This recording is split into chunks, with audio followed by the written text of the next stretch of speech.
February 23, 1945, Mount Suribachi, Iwo Jima. Private First Class Tadashi Yamamoto crouched in a concrete bunker, hands trembling as he wrote words that would have earned him execution if discovered by his own officers. The Marines are not human. They do not die like other men. Everything we were told about American weakness was a lie. Through the firing slit, he had just witnessed something that contradicted every assumption drilled into him during training. 6 Marines had stormed his position under withering machine gun fire. 3 fell, but the others kept advancing. When his comrades unleashed a grenade barrage, 1 Marine absorbed the blast with his own body to shield his squad, then continued fighting with catastrophic wounds until he physically could not hold his weapon. The survivors took the position within minutes. 21,000 Japanese defenders occupied Iwo Jima, dug into 18 kilometers of tunnels and fortifications. They had been promised they faced soft American troops who would break under pressure. What they encountered instead would shatter every military assessment the Imperial Japanese Army had made about their enemies.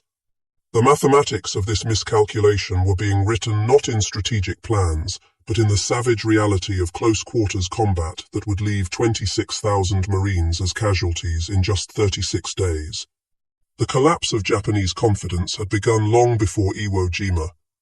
August 7, 1942, Guadalcanal in the Solomon Islands.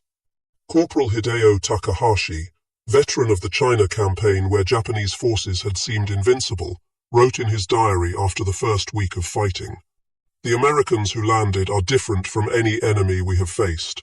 They do not retreat when surrounded. They do not surrender when their position becomes hopeless. Most disturbing, they fight at night as if darkness gives them strength rather than fear." Guadalcanal was Japan's first defensive battle in the Pacific, and the Imperial Japanese Army expected an easy victory over inexperienced American forces. The 1st Marine Division that came ashore numbered just over 16,000 men. Japanese military intelligence had described Marines as elite troops, yes, but still Americans, products of a soft democratic society that valued individual comfort over collective sacrifice. Within days, every assumption proved catastrophically wrong. Lieutenant Shigeru Fukudome commanded a reinforced company ordered to retake Henderson Field on the night of August 20th. His unit of 200 men had defeated Chinese divisions 3 times their size. They advanced in textbook fashion, confident that Americans would panic in darkness. The Marines were waiting in carefully prepared positions with interlocking fields of fire. Fukudome's company walked into a killing ground. What happened next defied everything in Japanese tactical doctrine. Rather than fortify and defend, the Marines immediately counterattacked into the darkness, using automatic weapons with devastating precision. Fukudome's diary, recovered after his death 3 days later, recorded his shock. "They attacked us in the night. We are the ones who attack at night. They moved through jungle we considered impenetrable. They killed in silence, then vanished. By dawn, 90 men remained from my company." The Americans had suffered 12 casualties. The pattern repeated across Guadalcanal. Japanese forces, accustomed to enemies who crumbled under banzai charges, discovered Marines who held positions until physically overrun, then fought hand-to-hand with bayonets, knives, and fists. Sergeant Kenji Matsumoto, who survived 4 months on Guadalcanal before evacuation, wrote in a letter intercepted by American intelligence, "We were taught the Americans are individualistic, that they will not sacrifice for their comrades. This is false. I watched a Marine machine gunner continue firing with both legs shattered until Japanese infantry killed him at arm's length. His assistant immediately took the weapon and continued firing. We lost 40 men to that position." The Marine training that created such soldiers baffled Japanese military analysts. Private Yamamoto, who would later face Marines on Iwo Jima, first learned of them during intelligence briefings in 1943. The instructor, a staff officer who had interrogated captured Marines, seemed genuinely disturbed. The American Marines undergo training that would be considered criminal abuse in any civilized army. They are broken down mentally and physically, then rebuilt into something that barely resembles the soft civilians who entered. They are taught to view death in combat as honorable, to never surrender, to fight until physically incapable. This sounds familiar, yes? They have copied our Bushido, but added something we did not anticipate: American industrial capacity. The combination proved devastating. Japanese soldiers trained in the code of Bushido expected death before dishonor, but they fought with equipment increasingly inferior to American weapons. Marines underwent training nearly as harsh as Japanese soldiers endured, creating warriors just as willing to die. But those Marines landed with overwhelming firepower that made Japanese positions untenable. November 20th, 1943. Tarawa Atoll. Rear Admiral Keiji Shibasaki commanded 4,500 defenders in fortifications considered impregnable. The 2nd Marine Division proved him wrong in 76 hours. Private First Class Tadashi Ogawa, one of only 17 Japanese survivors, told interrogators what he witnessed. The first wave was massacred in the water. We killed hundreds. More craft arrived. The second wave died on the beach. More came. The third wave reached our positions with flamethrowers. They did not stop until we were dead, or they were. The mathematics were brutal. Nearly 6,400 men died on Tarawa in 76 hours. The Marines who survived had demonstrated they would take any objective regardless of cost. Documents captured on Saipan in 1944 revealed Japanese intelligence reports describing Marines as, quote, shock troops displaying fanatical devotion to objectives. Marines refuse orders to retreat and will counterattack even when tactically disadvantaged. Casualties inflicted on Marines do not degrade unit effectiveness until the unit is completely destroyed. End quote. This classification emerged from systematic study. Captain Yoshio Kobayashi, who survived Guadalcanal, provided detailed comparisons. American Army infantry tactics are sound and conventional. The Marines operate differently. They advance aggressively regardless of casualties. They accept casualty rates that would cause any rational commander to halt. This is unprecedented. The speed of Marine operations proved as devastating as their firepower. Lieutenant Colonel Kunio Nakagawa, who commanded on Peleliu, planned defenses based on previous campaigns where American forces paused after landings. The Marines never paused. They landed September 15th at 08:30 and controlled half the airfield by nightfall. Nakagawa's diary recorded his shock. My defensive plan collapsed because it assumed the enemy would act rationally. The Marines do not act rationally. They act with total commitment regardless of circumstances. This total commitment manifested in ways that seemed suicidal to Japanese observers, but proved devastatingly effective. Sergeant Kenji Matsumoto, captured on Bougainville, described watching a Marine platoon assault a fortified hilltop position. The approach was across open ground, swept by machine gun fire from 3 bunkers. Japanese doctrine would have required extensive artillery preparation, followed by infantry assault under smoke cover. The Marine lieutenant assessed the position for perhaps 30 seconds, then ordered the assault with no preparation. The platoon charged directly into the fire. 7 men fell in the first 20 seconds. The survivors reached the first bunker and destroyed it with grenades and demolition charges. 3 more men fell assaulting the second bunker. The remaining Marines took it. The third bunker fell to the last 5 men standing. The platoon suffered 12 casualties from 37 men to take a position we considered impregnable. The entire action took 4 minutes from order to completion. This was not courage. This was systematic application of acceptable casualties to achieve objectives faster than we could respond. The concept of acceptable casualties horrified Japanese officers trained to value their soldiers' lives within the context of achieving objectives. Marines calculated casualties as the cost of victory and paid that cost without hesitation when the objective warranted it. This created a psychological advantage beyond material superiority. Japanese commanders, knowing Marines would accept 50% casualties to take a position, faced impossible decisions: defend with insufficient force and lose the position. defend with adequate force but weaken other positions, abandon the position and cede terrain. Every option led to defeat. The only variable was timing. Major Yoshitaka Hori, senior staff officer on Iwo Jima who survived the battle, analyzed this dilemma in post-war interrogations. General Kuribayashi understood that we could not stop the Marines. Our defenses were designed to delay them and inflict maximum casualties. We succeeded brilliantly at inflicting casualties. Over 20,000 Marines were killed or wounded in 36 days. This would have destroyed any other military force's ability to continue offensive operations. The Marines reinforced and continued attacking without any reduction in intensity. We calculated that inflicting 10,000 casualties would halt their advance for at least a week. They suffered 10,000 casualties in the first week, and their advance never slowed. This revealed the fundamental imbalance. They could replace casualties faster than we could. They had 50 Marine divisions in the Pacific Theater or training in the United States.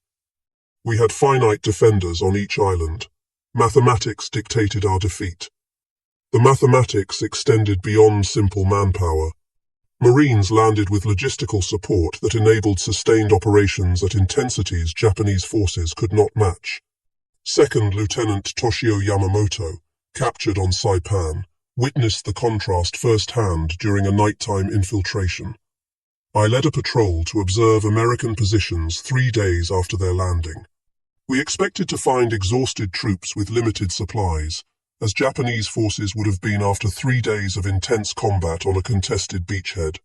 Instead, we found Marines eating hot food, receiving ammunition resupply by truck, with medical tents treating taumaturm, wounded, and rest areas where units rotated off the line. Their supply dumps contained more ammunition than my entire regiment possessed. They had mobile kitchens preparing fresh meals. They had portable showers and laundry facilities. They were fighting the most intense battle of the Pacific War, and living better than we did in garrison. This demonstrated that defeating them was impossible. They would never run out of food, ammunition, medicine, or replacements. We would. The relentless American logistics created a form of attrition warfare that favored Marines despite higher initial casualties. Japanese defenders fought from fixed positions with limited supplies and no reinforcement. Every casualty was permanent. Every round of ammunition expended could not be replaced. Marines fought from an expanding beachhead with supplies arriving daily by ship and air. Casualties were evacuated and replaced. Ammunition was unlimited. The longer a battle lasted, the weaker Japanese defenders became while Marines grew stronger. This dynamic proved decisive on Peleliu, where Colonel Nakagawa's defense lasted from September 15th to November 27th. 1st Marine Division suffered such heavy casualties that it was withdrawn and replaced by elements of 81st Infantry Division in October. A 2nd Marine Division continued operations until Army units relieved them. The battle that Japanese planners expected to last 1 week lasted 11 weeks. Japanese defenders inflicted over 10,000 American casualties, but the Americans could afford those losses and continue attacking. Japan could not afford to defend every island at such cost. The arithmetic was unsustainable. The unsustainability became clear to Japanese military leadership by mid-1944. Intelligence summaries distributed to garrison commanders acknowledged that Marines could not be stopped, only delayed. One document, captured on Tinian, provided guidance that revealed complete abandonment of any hope for victory. When defending against Marine assault, do not expect to hold positions indefinitely. The objective is to delay the American advance sufficiently to enable other strategic objectives. Each day of resistance is valuable. Each Marine killed or wounded is valuable. But understand that the position will fall. Prepare accordingly. Stock positions with maximum ammunition, create redundant defensive positions, plan to fall back in stages. Accept that you will likely die in the defense.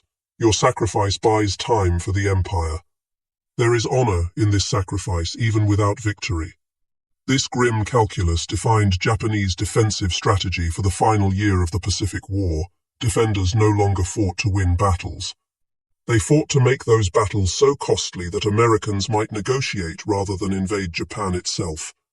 Marines, by accepting casualties that would have forced other armies to halt, negated this strategy. They paid the price demanded and continued advancing. No cost was too high, no position was too strong. The offensive never stopped. Private Tadashi Ogawa, one of the few survivors from Tarawa, later described the psychological impact of facing such an enemy. After the first day of battle, we knew we would lose. The Marines had landed in overwhelming force. They had naval gunfire that destroyed our positions. They had air support that bombed us continuously. But we still believed we could make them pay such a terrible price they would reconsider future invasions. Then we watched them continue attacking despite horrific casualties. They walked through machine gun fire that killed dozens. More Marines came behind them. We killed them too. More came. We fought for 3 days with absolute commitment. We inflicted thousands of casualties. We died almost to the last man, and the Marines took Tarawa on schedule. They paid the price we demanded and continued their advance across the Pacific. That was when we understood the war was lost. An enemy who will pay any price to win cannot be defeated by making victory expensive. This realization spread through the Japanese military as survivors from each battle carried their experiences to the next. By the time Marines landed on Iwo Jima in February 1945, every Japanese defender knew they faced the most implacable enemy in the Pacific. They knew they would die. They knew the Marines would take the island. The only question was how many Marines would die with them. General Kuribayashi's defensive plan accepted these realities and built strategy around them. His orders to troops acknowledged what official propaganda denied. We cannot win this battle. We can only make the Americans bleed for every meter of ground. That is our mission. Accept death. Inflict casualties. Delay their advance. This is how we serve the Empire in its darkest hour. This assessment proved accurate in battle after battle. February 19th, 1945, D-Day on. Iwo Jima provided the most comprehensive Japanese military analysis of marine capabilities.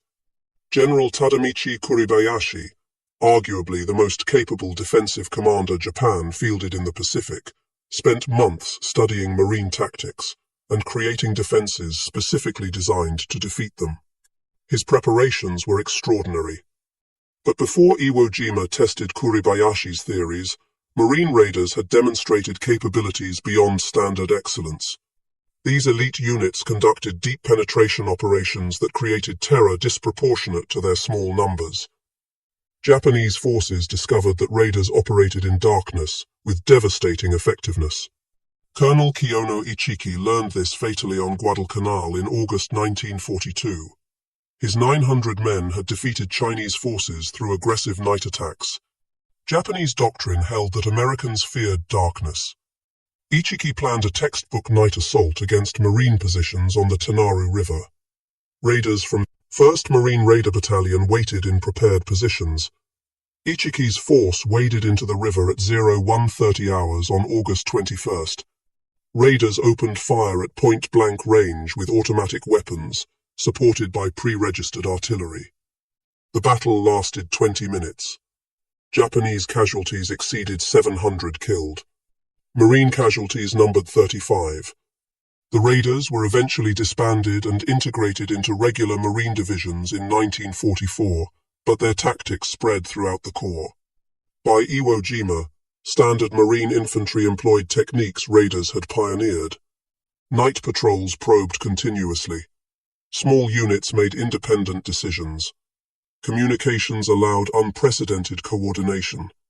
The result was an enemy that fought 24 hours per day with intensity Japanese forces could not sustain. Corporal Hideo Takahashi, who fought on 3 islands before his capture on Okinawa, summarized the experience. The Marines never stopped.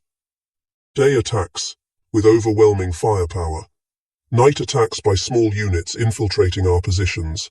Constant artillery harassment preventing rest. Air attacks throughout daylight hours. We were under pressure continuously from landing to defeat. Japanese forces traditionally controlled the night and could rest and regroup after daylight battles. Against the Marines, there was no rest. There was no safe time. There was only continuous combat until we were dead or captured. This was industrial warfare applied without mercy. The industrial aspect of Marine operations fascinated and terrified Japanese military analysts. Unlike Japanese forces that relied on spirit and individual sacrifice to overcome material limitations, Marines systematically applied maximum force to every problem. When faced with a fortified position, they did not rely on courage or clever tactics. They identified the position, called in artillery that fired hundreds of shells to destroy it, brought forward tanks with flamethrowers to burn out survivors, then sent infantry to secure the position. If resistance continued, naval gunfire from destroyers or battleships would obliterate the entire area. This methodical destruction was horrifying in its efficiency. Second Lieutenant Saburo Endo, artillery forward observer on Saipan, watched Marine combined arms tactics during the June 1944 invasion. His diary recorded detailed observations. The Marines landed under covering fire from warships that fired continuously for 3 hours before the first landing craft touched the beach. Aircraft bombed our positions for 2 hours before the landing. When Marines came ashore, every movement was supported by tanks, artillery, naval gunfire, and airstrikes. They advanced slowly and carefully, destroying everything in their path. When we stopped them at prepared positions, they called in battleship fire that literally erased hills from the landscape. They did not try to overcome our positions through courage or clever tactics. They used overwhelming force to eliminate the positions, then advanced. This is not warfare as we understand it. This is industrial destruction, applied systematically until resistance becomes impossible. We fought with rifles and light machine guns. They fought with an entire industrial nation's resources. Endo's observations captured what many Japanese soldiers realized too late. The Pacific War was not a test of warrior spirit or tactical excellence. It was a contest between Imperial Japan's limited industrial base and America's overwhelming production capacity. Marines were the cutting edge of that production capacity, warriors trained to exploit American advantages ruthlessly while accepting casualties that leveraged superior numbers and replacements. Against such an enemy, Japanese courage and tactical skill meant nothing. The outcome was mathematically determined from the start. Only the duration and cost remained variable. Kuribayashi banned the banzai charges that had wasted Japanese lives in previous battles. He created a defense in depth that channeled Marines into killing zones, covered by multiple bunkers. He positioned artillery to deliver devastating fire on landing beaches. He built 11 miles of tunnels connecting 1,500 cave positions. Every approach was registered for mortar and artillery fire. The beach was a death trap. 3 Marine divisions, 70,000 men, landed on Iwo Jima on February 19th. Kuribayashi's defenses worked exactly as planned. Naval bombardment barely scratched the fortifications. Marines landed in neat waves and immediately took catastrophic casualties. Within minutes, the black volcanic sand was covered with dead and wounded. Japanese artillery observers called down perfectly coordinated fire. The assault seemed to be failing. Then something happened that Kuribayashi had not anticipated, though he should have from previous battles. The Marines did not withdraw to regroup. They advanced into the artillery fire. They found the gaps between Japanese positions and exploited them. When bunkers stopped the advance, demolition teams crawled forward under fire to destroy them. When those teams died, other Marines took their place. The attack never stopped. Private First Class Tadashi Yamamoto watched from his bunker as Marines assaulted the position to his right. His diary records the incomprehension Japanese defenders felt. A Marine flamethrower team approached the bunker. We killed the operator. His assistant picked up the weapon and continued. We killed him. A third Marine took the weapon. We wounded him severely. He continued firing until the weapon was empty. Then he threw grenades into the firing ports until we killed him. By then, demolition engineers had reached the bunker entrance. The position was lost. This happened 30 times in the first hour. How do you defeat men who will not stop? The answer, as Japanese defenders discovered, was that you could not. The brutal arithmetic of Iwo Jima demonstrated Marine doctrine in its purest form. 70,000 Marines landed, 26,000 became casualties, including nearly 7,000 killed. But all 21,000 Japanese defenders died except for 1,016 who were captured, most because they were unconscious or too wounded to resist. The Marines paid an almost unimaginable price, but they took every objective. Kuribayashi himself, who survived until late March 1945, wrote his final assessment in a message smuggled to Tokyo before the position collapsed. The Marines are the most effective fighting force I have encountered. They possess several attributes that make them uniquely dangerous. First, their training creates soldiers willing to accept casualties that would break other units. Second, their firepower exceeds ours by a factor of 5-to-1 in artillery and 10-to-1 in air support. Third, their junior leaders make decisions at squad level that our officers make at company level, allowing them to exploit opportunities faster than we can react. Fourth, and most critical, they never stop attacking. There is no defense that can survive this combination indefinitely. This final point terrified Japanese defenders across the Pacific. Soldiers could accept defeat in battle. They could understand being outgunned or outmaneuvered. What they could not comprehend was an enemy that simply would not stop regardless of losses. Corporal Hideo Takahashi, who fought on 3 islands before his capture on Okinawa, explained in a post-war interview, "You must understand the difference between Marines and other American forces. Army units would attack, take casualties, and pull back to reorganize. This is sensible military doctrine. Marines would attack, take casualties, and continue attacking over the bodies of their own dead. This is not military doctrine. This is something else entirely. The quality that made Marines so feared was deliberately created through training that broke recruits down to nothing, then rebuilt them into warriors whose identity was inseparable from the Corps itself." Documents captured on Saipan included interrogation reports of a Marine prisoner who explained the transformation to bewildered Japanese intelligence officers. Boot camp lasts 8 weeks. For the first 4 weeks, drill instructors destroy everything civilian in the recruit. You are told you are worthless, that you will never be a Marine, that you should quit and join the army. The abuse is psychological and physical. You are pushed until you think you cannot continue, then pushed further. Those who quit are publicly shamed. Those who remain learn that surrender is not an option. The interrogation report noted the Japanese officer's response. This resembles our own training, but more systematic. However, the Marine prisoner then described something that had no parallel in Japanese military training. The second 4 weeks, the instructors build you into a Marine. You learn that you are part of something greater than yourself, that every Marine who ever lived is your brother. This created something unique. Marines fought because to fail was to betray every Marine who had ever lived. The psychological pressure created fighters who would advance when rational calculation said to stop. Japanese forces encountered this mentality in its most concentrated form during Banzai charges that should have succeeded but failed catastrophically. October 24 through 25, 1944. Saipan. Colonel Takuya Takashina led approximately 3,000 Japanese soldiers in a final Banzai charge against Marine positions. Japanese doctrine held that such an assault, conducted with absolute commitment, would shatter any defense through sheer ferocity and the defenders' fear of being overrun.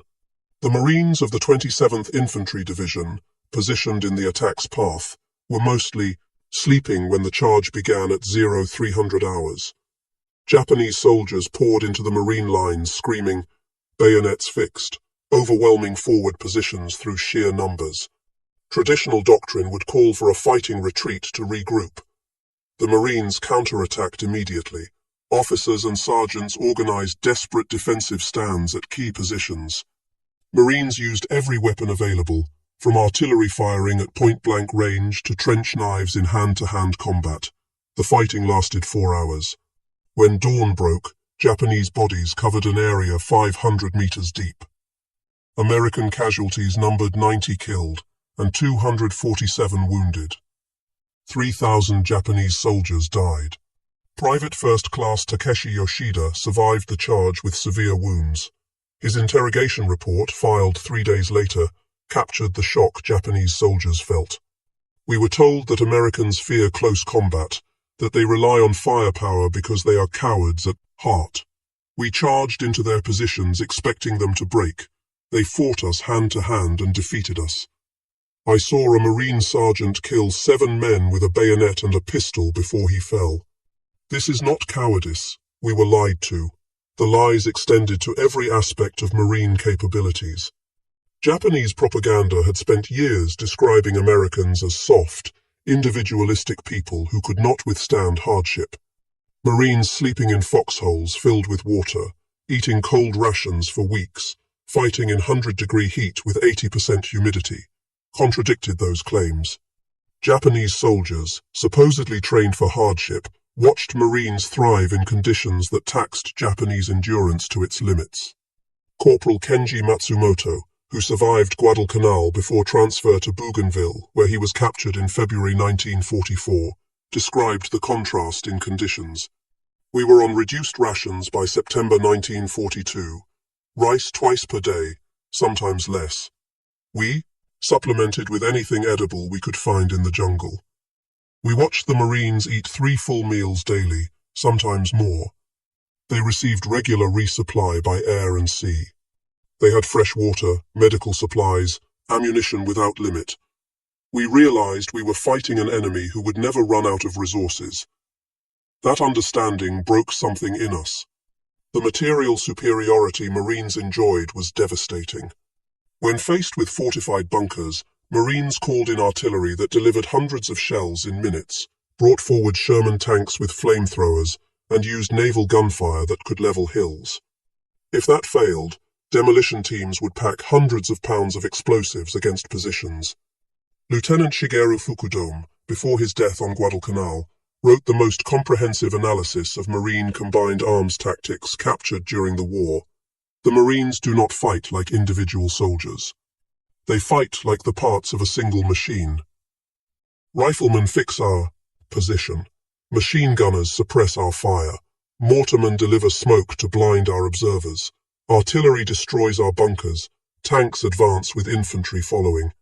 Aircraft bomb any position artillery cannot reach. This happens within minutes of contact, coordinated by junior officers using radios we do not possess. We cannot counter this because we cannot coordinate at the same speed. By the time our commander understands the situation and issues orders, the Marines have already moved to exploit our weakness. This speed of execution was possible because Marines delegated authority to the lowest possible level. Sergeants made decisions that Japanese doctrine reserved for captains. Corporals led assaults that required a lieutenant's authority in the Imperial Japanese Army. The result was an enemy that adapted faster than Japanese forces could react. When a bunker stopped a Marine advance, a sergeant would immediately redirect the attack through a different approach while calling in, supporting fire, all without waiting for orders from above. Japanese defenders often found themselves fighting enemies who appeared in unexpected directions because Marines had identified and exploited weaknesses before Japanese commanders recognized they existed. The most feared Marine weapon was not rifles or artillery, it was the flamethrower. Japanese soldiers, trained to die honorably in combat, discovered that flamethrowers offered no honorable death. Corporal Hideo Takahashi, captured on Okinawa, with burns covering 40% of his body, described the psychological impact. We were taught to accept death in battle as glorious. Death by bullets, bayonets, artillery, these are warriors' deaths. Fire is something different. You watch flames approach your position, you smell comrades burning alive. You hear the screaming. There is no glory in this death. It is industrial slaughter. This is what the Marines understood that we did not. Modern war has no place for glory. It is about killing the enemy as efficiently as possible, using the best tools available. This realization came too late for most Japanese defenders. By 1944, every Japanese soldier in the Pacific knew that facing Marines meant facing the most lethal combination of training, equipment, and doctrine the Americans possessed. Intelligence reports distributed to garrison forces described Marines with a mixture of respect and dread that bordered on superstition. One document, captured on Tinian in July 1944, provided detailed guidance on defending against Marine assaults. The report acknowledged several facts that contradicted years of Japanese propaganda. First, Marines are physically larger and stronger than Japanese soldiers on average, due to superior nutrition since childhood. Second, Marines receive more ammunition, better weapons, and more reliable equipment than Imperial Japanese Army troops. Third, Marine training emphasizes marksmanship to a degree unmatched by Japanese forces. The average Marine rifleman can hit targets at ranges where our soldiers cannot. Fourth, Marines operate with air and naval support that we cannot match or counter. Fifth, and most critically, Marines are trained to believe surrender is unacceptable. They will fight to death or victory. There is no third option. The report then provided tactical guidance that revealed how thoroughly Japanese confidence had collapsed. When facing Marines, do not expect them to retreat. Do not assume casualties will degrade their morale. Do not believe superiority in numbers provides an advantage, as their firepower negates numerical superiority. Do not attempt banzai charges unless no other option exists, as Marines will slaughter charging troops with automatic weapons and artillery. Do not expect them to fear nighttime attacks, as they fight effectively in darkness.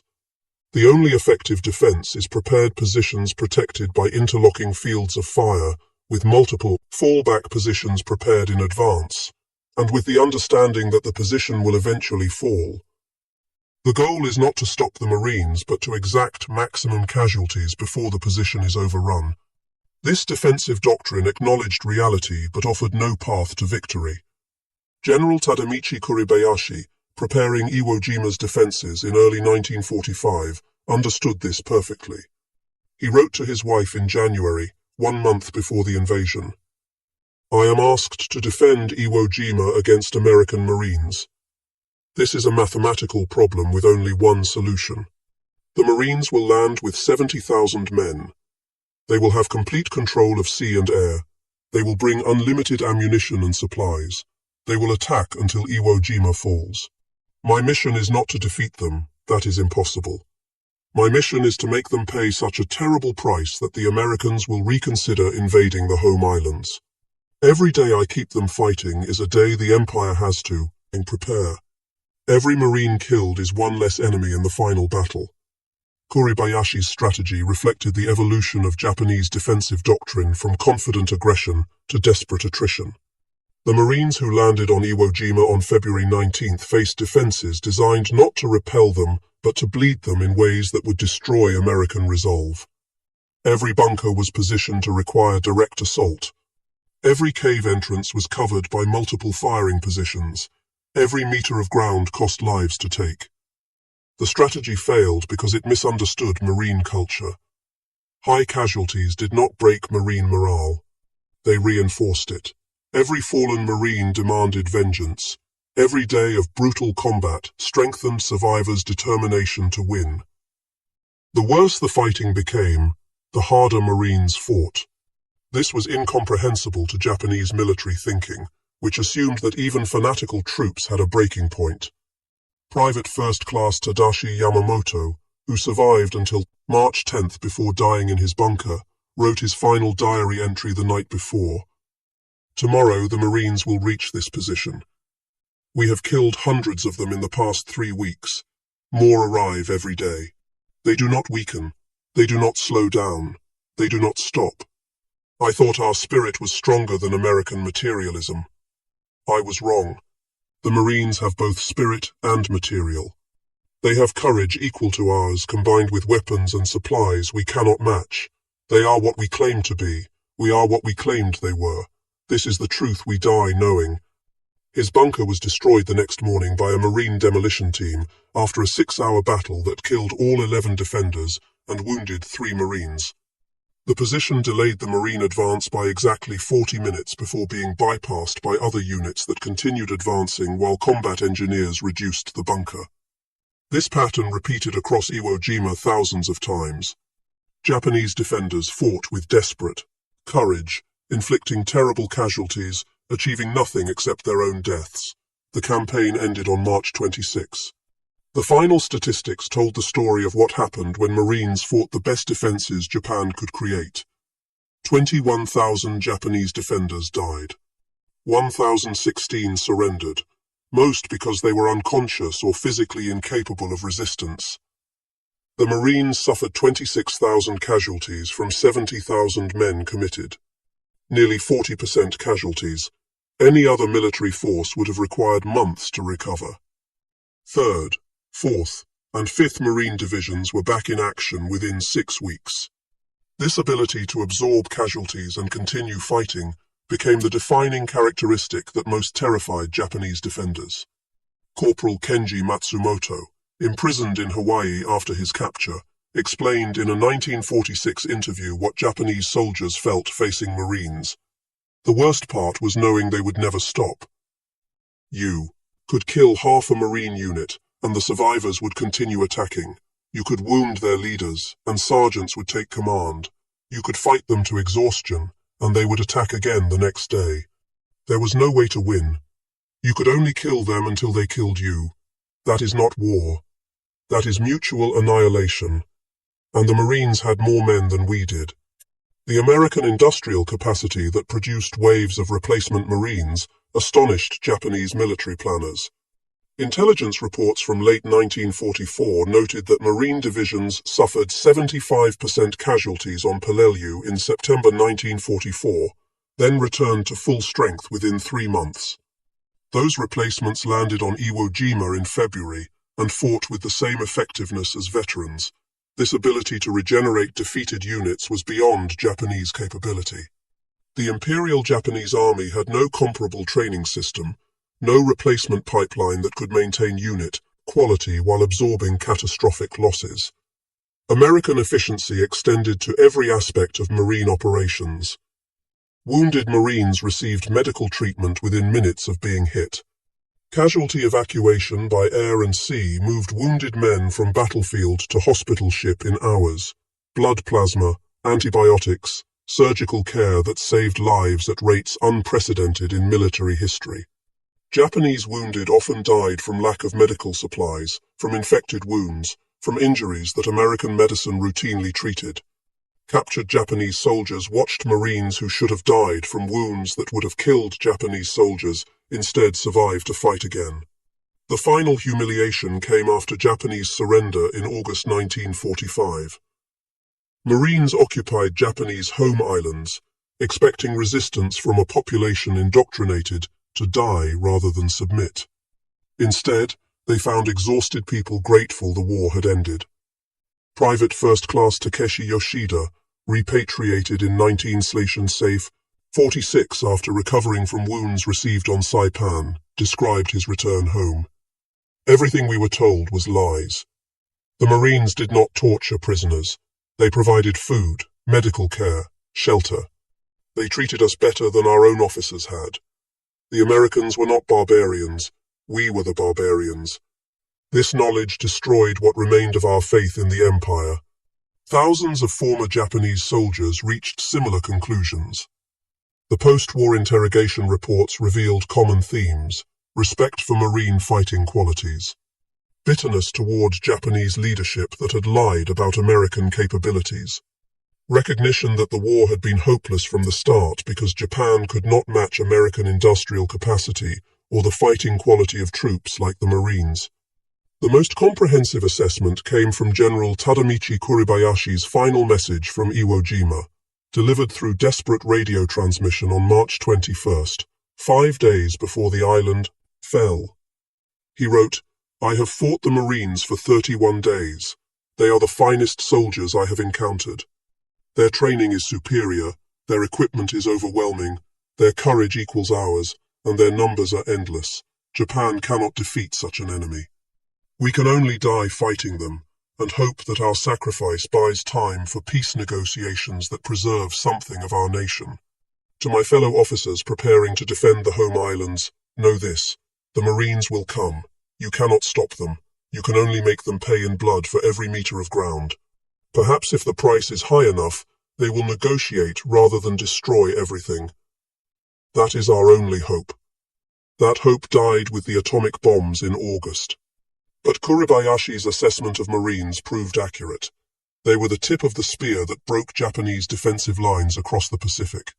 They paid a terrible price, with casualty rates that would have destroyed lesser organizations. But they never broke, never retreated, never surrendered an objective. They were exactly what Japanese propaganda had claimed the Imperial Japanese Army was. Invincible warriors who would fight to death before accepting defeat. The final irony was that Marines achieved this through systematic training and overwhelming material support, not through mystical warrior spirit or racial superiority. They proved that modern warfare required both courage and industrial capacity, both training and technology, both individual sacrifice and national resources. Japan had courage and training. America had everything. The Marines embodied that totality in a way no other American unit matched. Japanese veterans recognized this distinction. Corporal Hideo Takahashi, interviewed in 1975 as an old man, summarized what his generation learned fighting Marines. We were taught that spirit conquers material, that our will to die made us invincible. The Marines taught us that spirit plus material conquers spirit alone. They were as willing to die as we were, but they had Sherman tanks and naval gunfire and unlimited ammunition and air supremacy and medical care and food and all the resources of America behind them. We had our rifles and our courage and promises of victory. That was not enough. It was never going to be enough. The Marines proved that on every island they took. The statistical record supports this conclusion. Marines fought in every major Pacific campaign, from Guadalcanal in August 1942 to Okinawa in June 1945. They suffered 86,000 casualties, including 19,500 killed.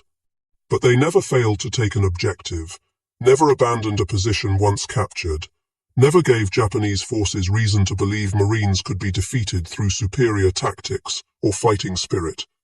The price was terrible. The results were absolute. Japanese military analysts studying Marine operations after the war reached unanimous conclusions.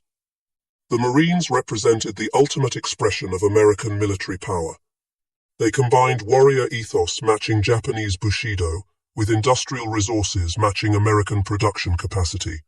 They trained soldiers willing to die for victory while providing those soldiers with weapons and support that made victory possible. This combination was unbeatable. The lessons learned came too late for the 21,000 Japanese soldiers who faced Marines on Iwo Jima, or the 30,000 who fought them on Okinawa, or the hundreds of thousands who prepared to fight them on the home islands before surrender ended the war. Those men knew only that Marines were the enemy they feared most, the enemy their officers could not stop, the enemy who would keep coming regardless of casualties until every Japanese defender was dead.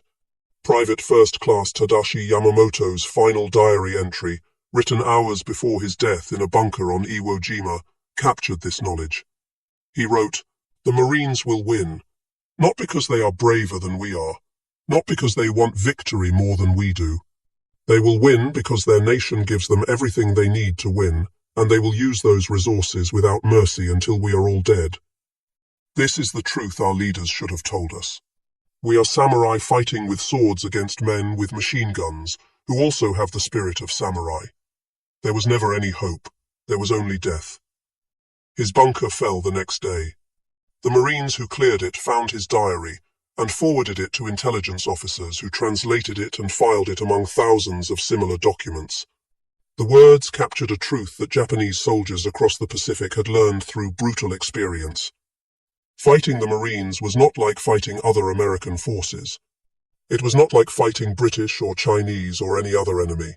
It was fighting an opponent who combined everything Japan claimed to possess with everything Japan lacked. That combination made the Marines the most feared enemy Japanese soldiers would face. The statistics tell part of the story, the battles tell more. But the words of Japanese soldiers who survived to tell of it reveal the complete picture. They fought men who would not stop, who would not surrender, who would die before accepting defeat, and who had the weapons and support to make that spirit devastating. Against such an enemy, courage was not enough, training was not enough, determination was not enough. Nothing was enough except surrender or death. The Japanese military chose death. The Marines delivered it with systematic efficiency. That was why Japanese soldiers feared fighting the Marines more than any other unit. The Marines said they would take the objective, and they took it. They said they would accept any cost, and they paid it. They never stopped. Japanese defenders discovered that courage meant nothing when facing an enemy who matched their determination and exceeded their firepower by factors that made resistance futile. That was the lesson learned in blood from Guadalcanal to Okinawa. After the war ended and propaganda dissolved, Japanese veterans acknowledged the truth their leaders had hidden.